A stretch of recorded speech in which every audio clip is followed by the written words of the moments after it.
नमस्कार दोस्तों, आप सभी का स्वागत है।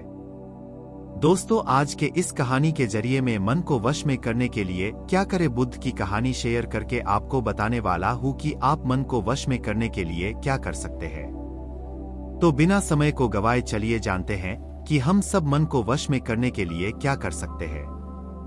अगर आप इस कहानी के पीछे के तर्क को समझ लें तो आपका दिमाग काबू में हो सकता है। जब मैंने पहली बार यह कहानी पढ़ी तो मुझे इसका तर्क समझ में नहीं आया, लेकिन इसकी भावना प्रेरणादायक है। एक बार महात्मा बुद्ध किसी नगर से गुजर रहे थे। बुद्ध की नजर एक कपड़ा व्यापारी पर पड़ी जो उदास और निराश दिख रहा था। बुद्ध उसके पास गए और पूछा, हे भक्त, तुम इतने दुखी क्यों हो? यदि आप मुझे अपनी चिंता के बारे में बताएं तो मैं आपकी मदद कर सकता हूं।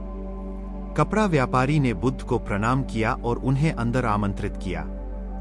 व्यापारी ने कहा कि जब से मेरी पत्नी की मृत्यु हुई है तब से मेरे छोटे बेटे की देखभाल के लिए घर पर कोई नहीं है, इसलिए मैं हमेशा उसे अपनी दुकान पर लाता हूँ। लेकिन वह मेरी दुकान पर आने वाले हर ग्राहक की पगड़ी उतार देता है और कभी-कभी उनका बैग उठाकर बाहर फेंक देता है।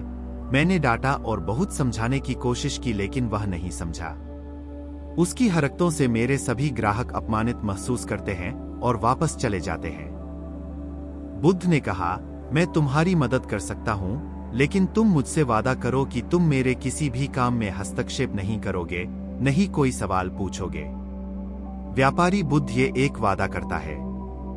अगले दिन बुद्ध पगड़ी पहनकर आए और ग्राहक की तरह बैठे। व्यापारी के बेटे ने आकर बुद्ध की पगड़ी उछाल दी। महात्मा बुद्ध मुस्कुराए और बोले, बहुत अच्छा, जाओ और वह पगड़ी वापस ले आओ। वह बच्चा दौड़कर पगड़ी ले आया और बुद्ध को दे दी। अगले दिन बुद्ध एक कुल्हाड़ी और लाठी लेकर आए। लड़के ने फिर पगड़ी उछाली। बुद्ध ने लड़के को एक कुल्हाड़ी और लकड़ी दी और कहा, जाओ इस लकड़ी को काटो। व्यापारी को थोड़ा डर था कि कहीं उसके बेटे को चोट न लग जाए, लेकिन उन्हें अपना वादा याद था। 7 दिनों तक महात्मा बुद्ध कोई न कोई नया काम लेकर आते और लड़के से करवाते।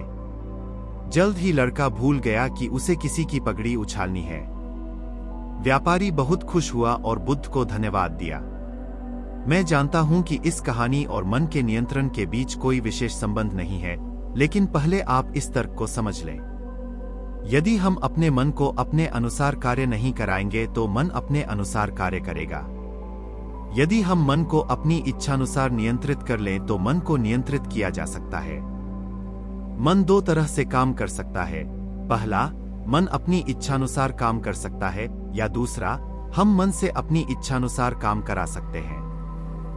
बुद्ध से मिलने से पहले लड़के का मन और मस्तिष्क अनियंत्रित रूप से उसकी इच्छा के अनुसार काम कर रहा था, लेकिन बुद्ध ने लड़के से अपनी इच्छा के अनुसार काम कराया, जिससे उसकी आदतें बदल गईं। दोस्तों, हम आशा करते हैं कि आपको बुद्ध की यह कहानी पसंद आई होगी।